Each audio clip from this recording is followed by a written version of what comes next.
Kasi sa buhay minsan, sabi ko, yung 45, yun yung maging presidente. Yung mga summa cum laude, suman lang ang kaya. Totoo. But you have to be, well, love of country. If I can instill in you love of country, then I know that you'll work hard for the benefit of the people.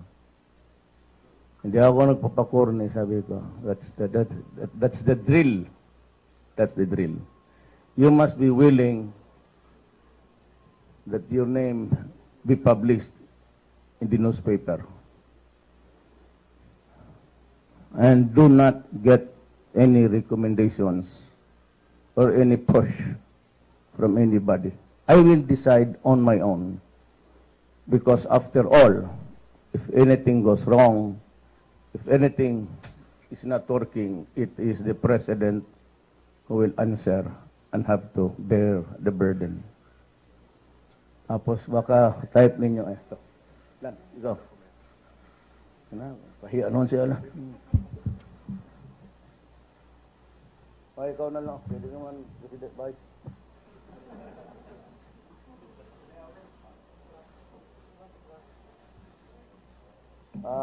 Una.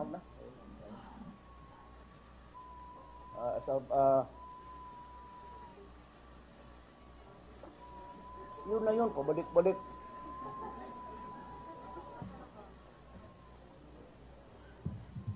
I announced last night that I'm selling the Pangulo. That yacht there, it's parking somewhere, not being used. And to think that the people are hungry and jobless, it would be an obscene thing to see a Pangulo there. Pagbili ko yan, the proceeds will be solely devoted to refurbish. If the proceeds are good enough, I'll build new buildings for the military and the police. Bilihan ko sila ng CT scan, and I will also raise the in parity. Pagka hindi tayo nakapagtabla doon sa private sector, I do not mean to be mean to anybody or no offense intended. For as long as the pay between the government sector and private sector has this disparity, walang magtatrabaho sa gobyerno. And what you get are specialists. Kung wala sila, then we can send them to school or they can have the grants. And we can have the neurosurgeons and yung orthopedics. Yan ang ano dyan neuro-orthopathy surgeon. I'll build them a new building. And kung hindi kaya, kung ganun lang ang kikitain ko, I'll just refurbish the Veterans Memorial Hospital. I'll just bring it also in par with the other hospitals in Manila.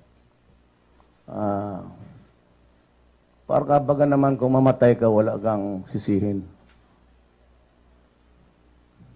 One. The other one is I was talking to the prospective commanders. Sabi ko sa kanila, no follow-ups. You activate your board of generals. As long as there is no exceeding of authority or abuse of confidence, I will not interfere in the... Itong sa gobyerno, I have noticed that it's really pure junkets. Alam ko yan kasi I started from a special counsel, then being the 6th, 5th, 4th, 3rd, 2nd assistant city fiscal. Yung mga seminar would cost a lot of money. People going there to Manila. Hindi naman talaga yan it's pure junket. I tell you, it's pure junket. So, no more seminars that yung mga tao pupunta ng Maynila. Rather, we will have the seminars in the local venue, then let the lecturers come to Davao. So makamura ako niyan. And no more lakbay aral. Again, that's walang ginawa, gamitin ang pera ng barangay para pangmasyal.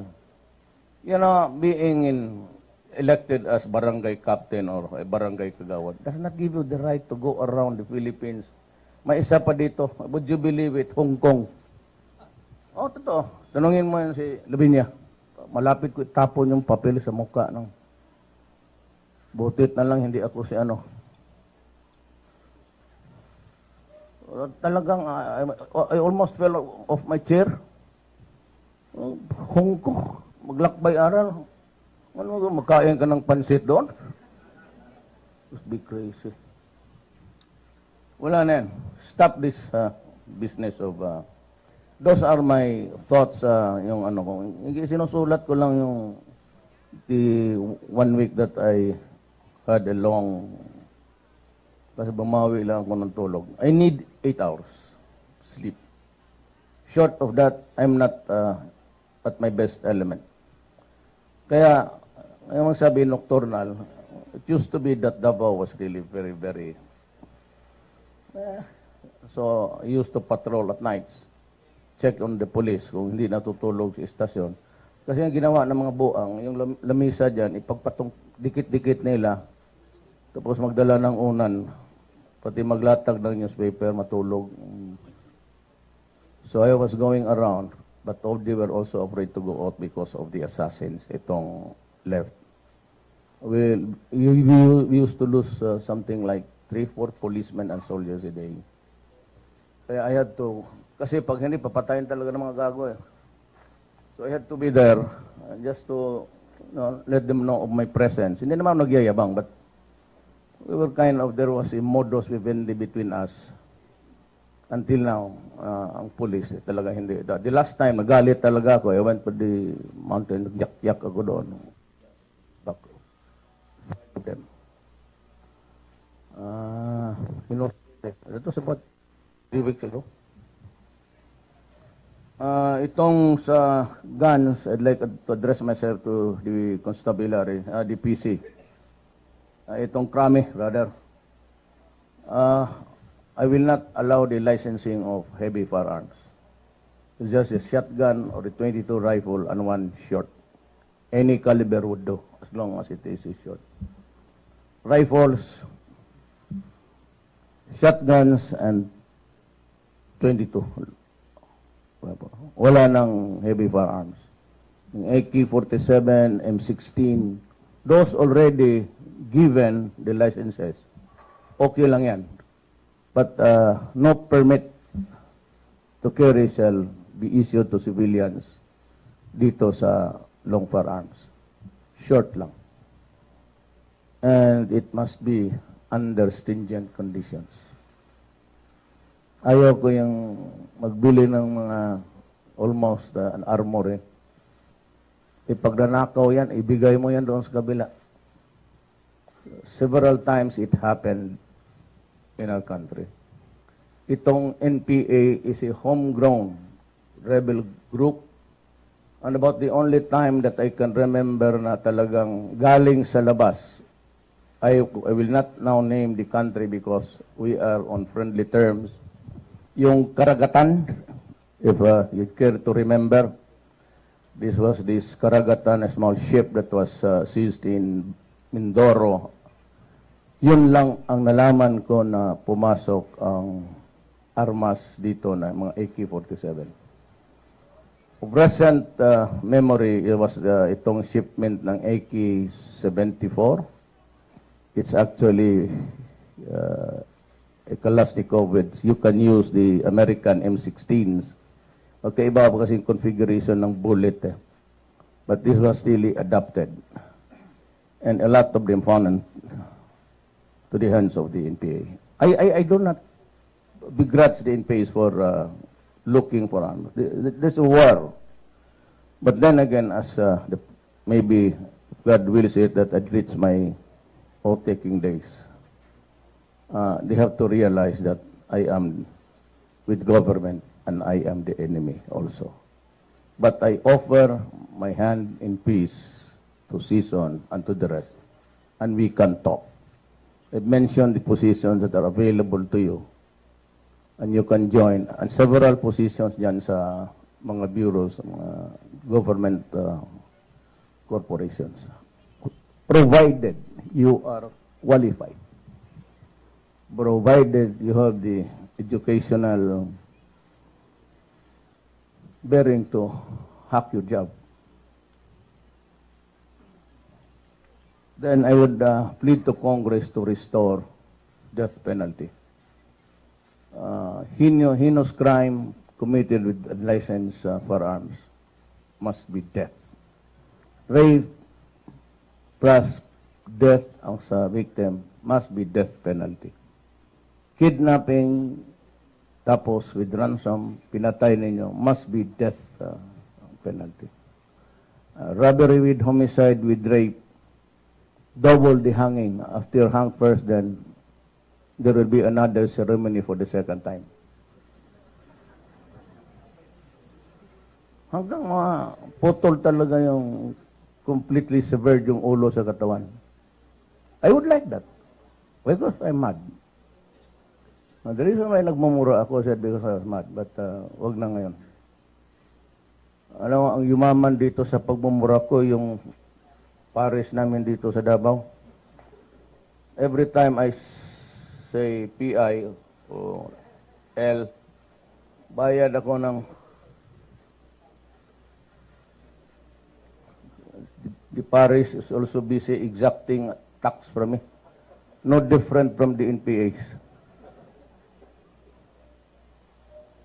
Now, itong release of papers. Ang problema ito sa gobyerno nito is corruption. Pagdating doon ng applicant, or whatever, clearance or any document that needs government intervention, people are made to wait until they die. So this has to change. I do not want to see people queuing.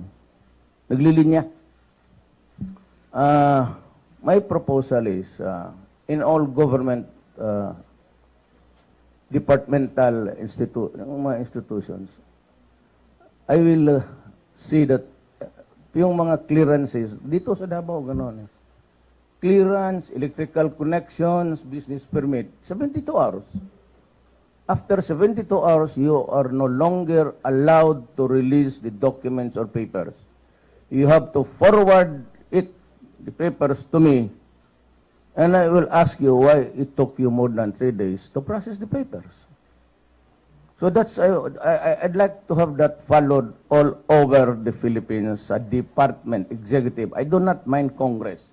We have separate branches here, executive, judiciary, and legislative. Hindi ako pwedeng makialam sa kanila. So, gusto ko dito sa akin, Department, NEDA, it takes about 2-3 years. DIDAR, ganon, you know, akala ko babayad tayo sa tao. Saan yung, where are the computers that would make it fast? We've been acquiring computers to make our work easier, and here comes the delay for nothing.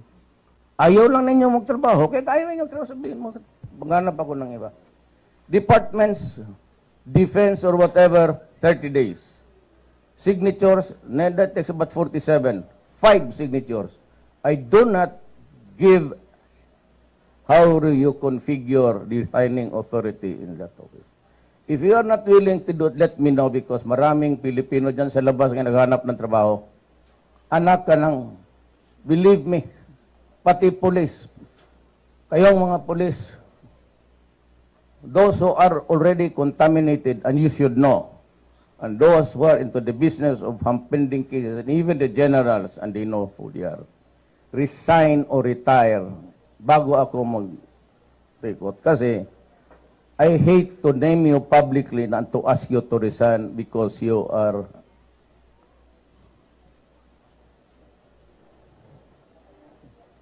yung may mga kaso, alis na ngayon. I do not care kung wala pang judgment. Get out. Pag hindi, I plan to invade Hulo sa yung layer ng Abu Sayyaf. Prepare now for combat duty there. Kayo ang utosan ko. At kung kayo ang ma-hostage doon, say you're our fathers because I will never, never pay any